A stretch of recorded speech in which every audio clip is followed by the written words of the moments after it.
Hello again. We're making the rounds while the weather's gorgeous. Still dealing with mud. If it's not ice, it's mud. The ice is pulling back so far. I'm so excited. But we have a crisis.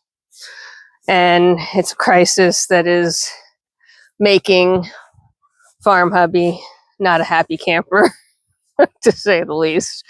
Our aeration pump burnt out.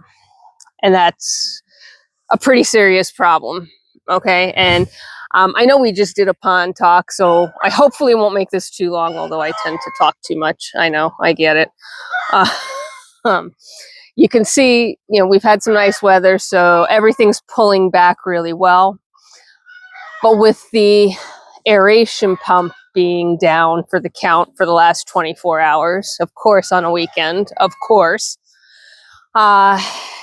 it is no longer holding the ice back with the bubbles that it creates.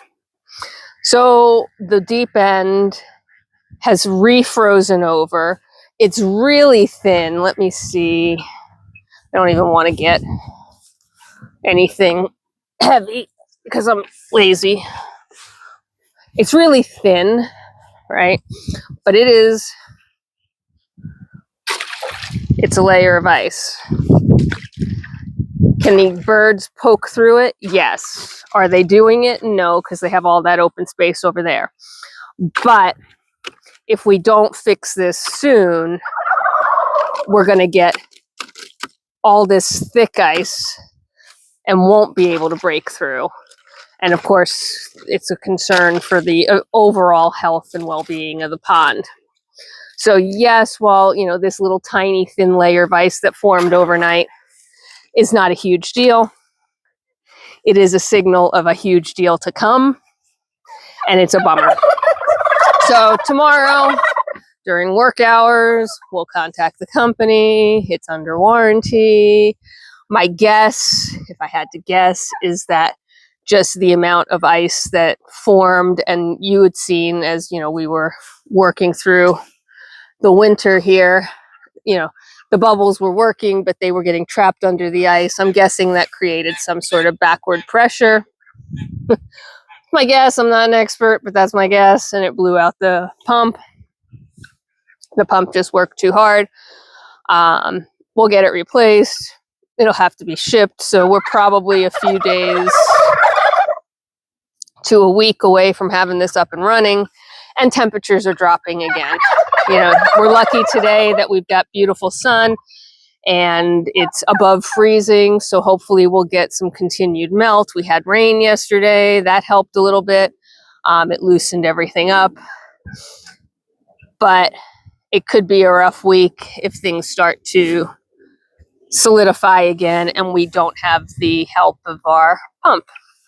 Here's a chicken on the ice, though, just, to confirm that the birds have no problem doing what they need to do to get to the water as long as there is water.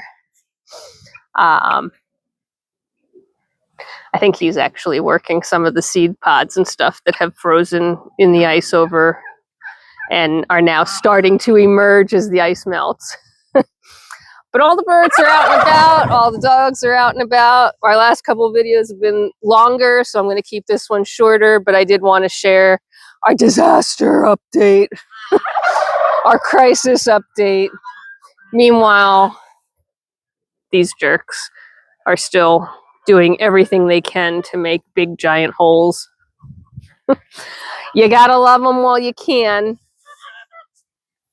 And the turkey are practicing all the things they need to do for breeding season. That's about it. I don't really have much else to say other than I am kind of upset about this and I hope it gets fixed sooner rather than later. Meanwhile, it's a gorgeous day. We've got this last gorgeous day, maybe one more, maybe if we're lucky, one more before everything gets back to winter. And I'm going to take it while I can and get some stuff done outside. And I will see you at the next one. Thanks for being a part of the community. Take care of yourselves. Take care of each other. Be kind. And I will see you at the next one. Bye for now.